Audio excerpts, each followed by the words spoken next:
I've been invited to the vicarage to see a prize marrow. Unfortunately, I hadn't read Richard's poems at the time. I was a country hick. I'd just come from Ireland to that London, and it was the first English vicar I'd ever seen. And they are a strange alien breed, as you said. His garden was beautiful beyond belief, and I said, how do you do this? And this is the story of that. It's called the nurture of culture. Have you a working pulse? The vicar asks of his prized petunias. The perk up at once to the Pericles. She sent him away, cold as a snowball, he whispers to his gladioli. Once again, the Pericles does the trick.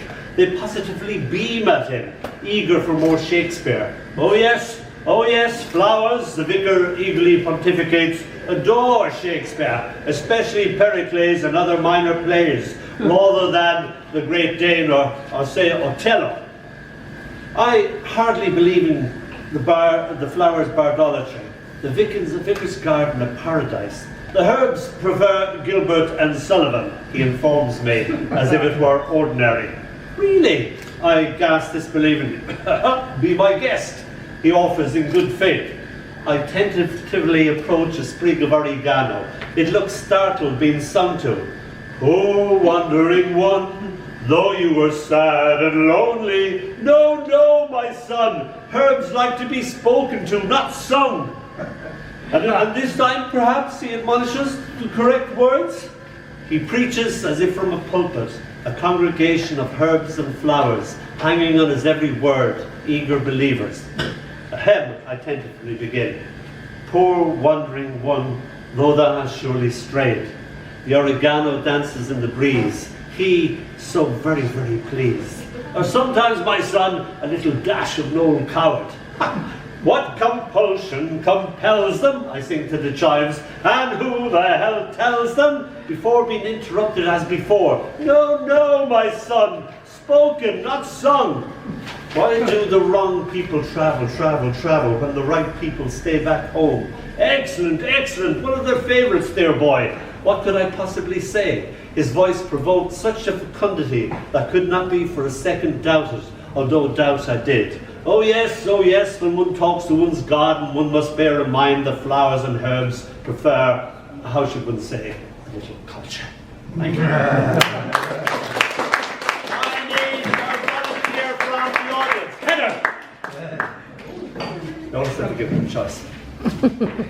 Heather, as you're making your way up, have you ever been, do you know where your Popliteal Fossa is? No. Have you ever been kissed on your Popliteal Fossa? To your knowledge? To my knowledge, no. Can you face the audience, please? Heather, as you can see, is very shy, and she's hid her patellas behind this beautiful garment, but she's got beautiful patellas. Don't ask me how I know. Can you turn around here, please? Yes. Now, as you can see, Heather is now openly displaying her Popliteal Fossas, which of course, as you know, is the back of the knee here. What a lovely back of the knee you have. Oh, thank you. You may return to the safety of your seat.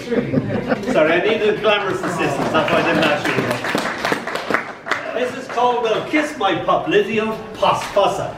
I was in an old folks' home, and this lady, Marjorie, told me the first sexual encounter that she had. I remember, I have to be Marjorie for this. I remember the golden tassels of my dress touching the back of my knees as I was kissed for the very first time, bent over in a clinch as if he were statuary. The tassels' touch, exquisite in itself, much more sensual than the actual kiss, as I wondered, his tongue dancing with my tonsils, if there was a name for that sort of thing. The back of the knees, I mean. Okay, Freddie, I commanded, seeing as I seem to be in command here. That's quite enough of that. Shattered, he reluctantly took his tongue out of my cheek. Cheeky bugger, I thought, should never let him go that far. Crestfallen, he stammered, sorry.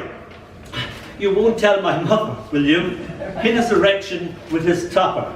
I went down at once and asked the father, is there a name for the back of the knees? Of course there is, my love. It's your Popliteal Fossa. I tingled to my toes, having discovered my first erogenous zone, and known that one day I would become a doctor.